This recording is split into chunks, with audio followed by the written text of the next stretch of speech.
लेकिन बीजेपी को अपना लक्ष्य पूरा करना था कि बिहार, बंगाल और उड़ीसा तीनों ही जगह अपनी सरकार बनानी है। देखिए, पश्चिम बंगाल, तमिलनाडु, केरलम, असम और पौंडीचेरी विधानसभा चुनाव के एग्जिट पोल्स के नतीजे आ चुके हैं। 5 राज्यों में इस बार रिकॉर्ड वोटिंग हुई, जिसका सबसे बड़ा फैक्टर SIR यानी स्पेशल इंटेंसिव रिवीजन इसको बताया जा रहा है। इससे बड़ी संख्या में डुप्लीकेट वोटर्स और जो वोटर्स इस दुनिया में नहीं है उनके नाम अब हटा दिए गए। इससे जो टोटल वोटर्स थे उनके नंबर्स कम हो गए, लेकिन जो वोट डालने वाले हैं उनकी संख्या लगभग समान रही, जिससे वोटिंग परसेंटेज बढ़ गया। पौंडीचेरी के लिए 4 एग्जिट पोल्स, जिसमें चारों में NDA की वापसी, असम के 12 एग्जिट पोल्स जिसमें सभी में बीजेपी की वापसी दिखाई जा रही है, केरलम के 8 एग्जिट पोल्स में से 7 में UDF की सरकार बनती हुई दिखाई दे रही है, जबकि तमिलनाडु के 10 एग्जिट पोल्स में से 6 में DMK की वापसी पॉसिबल है।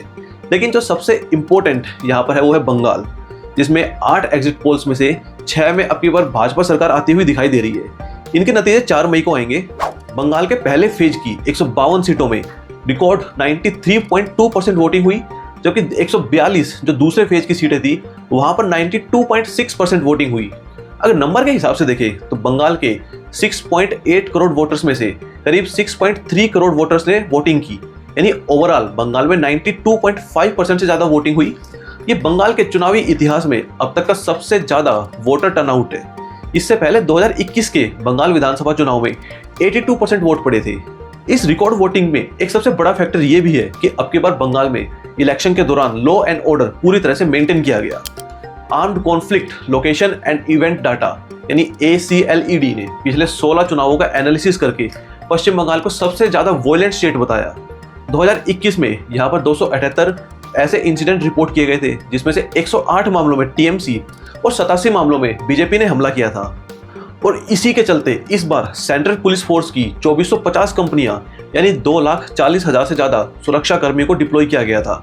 एक्सपर्ट्स का कहना है कि इस बार पहले की तरह वॉयलेंस नहीं हुआ और इसी के चलते वोटर टर्नआउट बढ़ा है। इसके अलावा महिलाओं के लिए कैश स्कीम्स, मुफ्त यात्रा, रिजर्वेशन जैसे वादों ने महिला वोटर्स को बड़ी संख्या में वोटिंग के लिए निकाला और इस बार इनका परसेंटेज पुरुषों की तुलना में बंगाल और तमिलनाडु में 2%, असम में 1%, केरल में 5% और पौंडीचेरी में 3% ज्यादा रहा।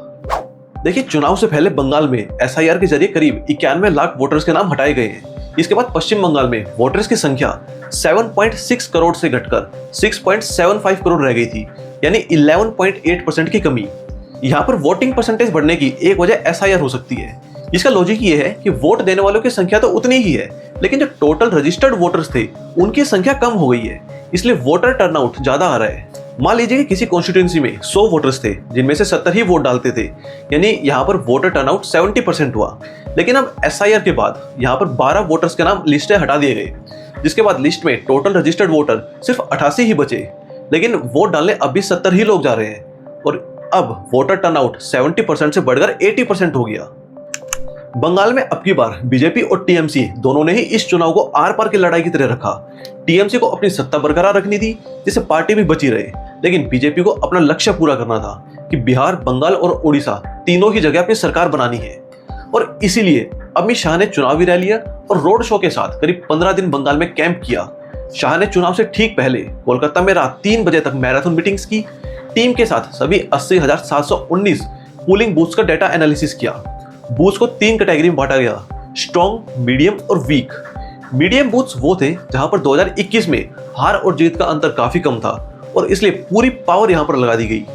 2026 के बंगाल चुनाव में बीजेपी को हिंदू वोटर से सबसे बड़ी उम्मीद है। इसी वोट बैंक के दम पर बीजेपी 2016 में 3 सीटों से 2021 में 77 सीटों तक पहुंची थी।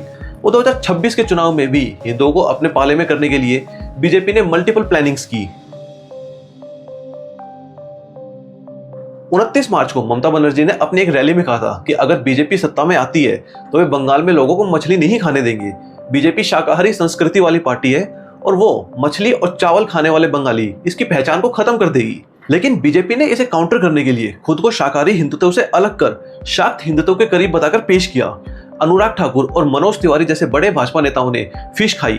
कुछ बीजेपी कैंडिडेट्स ने भी मछली के साथ जुलूस भी निकाला।